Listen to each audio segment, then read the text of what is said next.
إن الحمد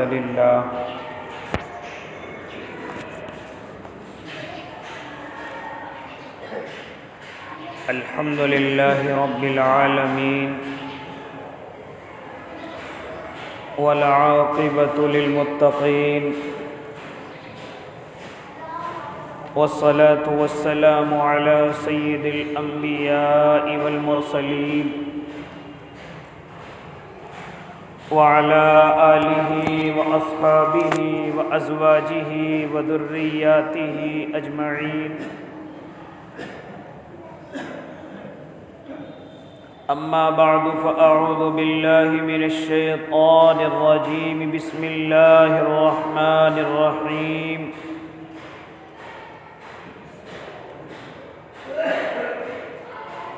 وما أرسلناك إلا رحمة للعالمين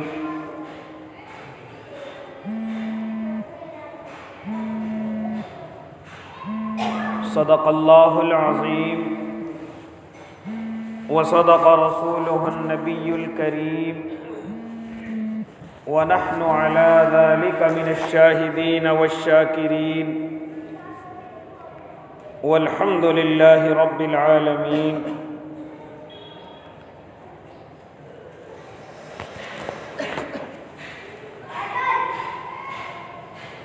واجب الاحترام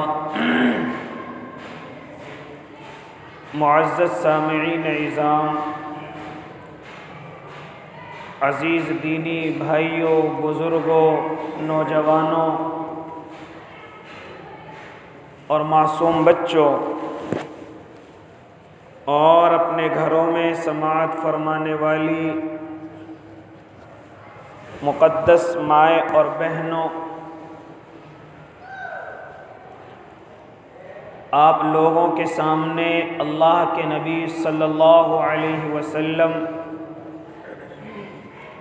یعنی میرے اور آپ کے آقا کی سیرت طیبہ بیان ہو رہی ہے،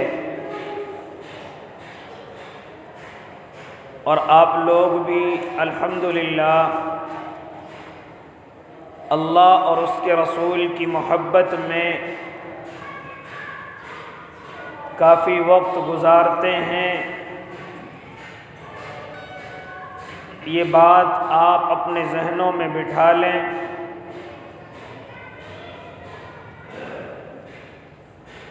کہ جتنی دیر بھی آپ اللہ کے اس گھر میں آ کر اللہ کے رسول صلی اللہ علیہ وسلم یا دین کے متعلق جتنی کی گفتگو سنتے ہیں، جتنا بھی وقت اس میں لگتا ہے، یہ تمام کا تمام عبادتوں میں شمار کیا جاتا ہے۔ آپ تمام حضرات نے اپنے دنیاوی لالچ کو ایک طرف رکھا، بعض حضرات ہیں جو اس لالچ میں آج کے اس مبارک دن میں بھی اپنے کام کاج میں لگے رہتے ہیں،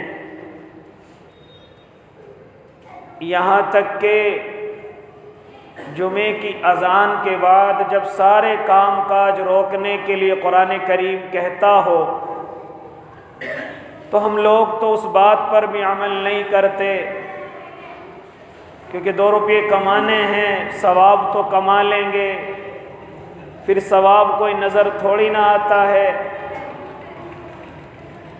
اس لیے ضرورت ہی نہیں ہے، خطبے کی اذان ہوگی جا کر کے بیٹھ جائیں گے، جمعہ پڑھنے والوں میں ہمارا شمار ہو جائے گا، لیکن کاروبار پہلے ہے۔ لیکن آپ لوگ جتنے بھی پہلے آ کر کے بیٹھ گئے ہیں، اللہ سے دعا کرتا ہوں اللہ جنت سے کم بدلے پر آپ سے راضی نہ ہو۔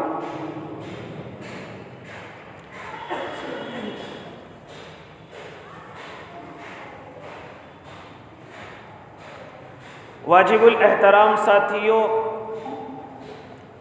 آپ حضرات کے سامنے سیرت طیبہ کے عنوان سے میں اور آپ غزوہ موتا تک یا جنگ موتا تک اپنی بات کو لے کر کے چلے ہیں، اور یہ بات آپ کو گزشتہ ہفتے بتلائی جا چکی ہے کہ غزوہ موتا جو پیش آیا ہے، صرف ایک صحابی کو جو کہ بلقا کے گورنر نے، جو ملک شام کے اندر پڑتا ہے، وہ جب ان کے پاس خط لے کر کے پہنچے تو ان کو شہید کر دیا گیا۔ میرے آقا کو یہ خبر پہنچی تو صحابہ کرام کو تیار کیا، اکٹھا کیا۔ 3000 کا مجمع اللہ کے نبی صلی اللہ علیہ وسلم نے تیار کیا۔ کہاں گئے تھے؟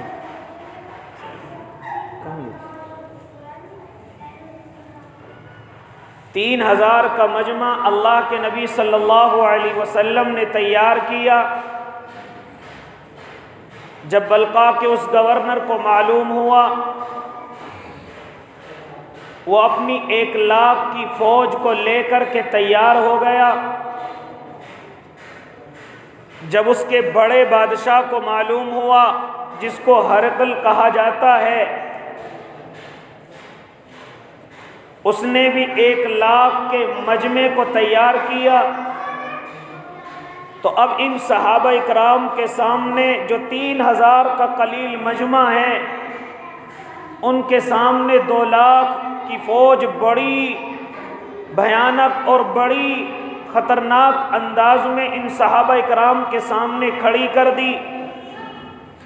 اللہ کے نبی نے ان 3000 کا امیر حضرت زید بن حارثہ کو بنایا اور فرمایا کہ جب حضرت زید شہید ہو جائیں تو جھنڈا پھر حضرت جعفر کے ہاتھ میں عطا کر دینا، اور جب وہ بھی شہید ہو جائیں تو پھر یہ علم حضرت عبداللہ ابن رواحہ کو دے دینا۔ پھر اس کے بعد مسلمان جس کے امیر ہونے پر متفق ہو جائیں اس کو امیر بنا لیں۔ بعض کتابوں کے اندر لکھا ہوا ہے کہ ایک یہودی یہ ساری ترتیب دیکھ رہا ہے، جیسے ہی میرے آقا نے ارشاد فرمایا جب زید شہید ہو جائیں، جب جعفر شہید ہو جائیں، جب عبداللہ ابن رواحہ شہید ہو جائیں، جیسی لفظ میرے آقا کی زبان سے نکلا، وہ یہودی کہتا ہے کہ اب یہ واپس آنے والے نہیں ہیں، یہ اللہ کے یہاں قبول ہو چکے ہیں، یہ شہادت کو نوش کر کے آئیں گے۔ لہٰذا یہودی کو اتنا یقین آقا کی بات پر اور مجھے اور آپ کو یقین نہیں قرآن کی بات پر، اللہ رب العزت میں آپ سے کہنے لگوں کہ جب جمعے کی اذان ہو جائے فوراً اپنے کام کو روک دیا جائے اور جمعے کے بعد کام شروع کیا جائے۔ جو لوگ بھی جمعے کے بعد کام کو شروع کرتے ہیں، اللہ ان کے کام کے اندر برکتیں ڈالتا ہے، اللہ ان کے کام کے اندر رحمتیں ڈالتا ہے، اللہ ان کے کام میں نعمتوں میں اضافے کرتا ہے۔ لیکن مجھے اور آپ کو اتنا یقین نہیں، حالانکہ جو یہودی ایمان نہیں رکھتا، جو اللہ اور اس کے رسول کو نہیں مانتا، اس کو بھی آقا کی زبان پر اتنا یقین ہے کہ اگر اللہ کے نبی کی زبان سے یہ شہادت کا لفظ نکلا ہے تو یہ تینوں صحابی واپس آنے والے نہیں ہیں، یہ تینوں صحابی واپس آنے والے نہیں ہیں۔ لہٰذا کچھ اس طریقے سے ہی ہوا، یہ 3000 کا مجمع موتا کے میدان میں پہنچا ہے، ادھر 1,00,000 نہیں بلکہ 2,00,000 کا مجمع ان 3000 صحابہ کے سامنے ہے۔ یہاں تک کہ جب حضرت زید کو معلوم ہوتا ہے کہ ہمارے سامنے 2,00,000 کا مجمع اور کہاں 3000، ہاں ذرا سا تردد پیش ہوا۔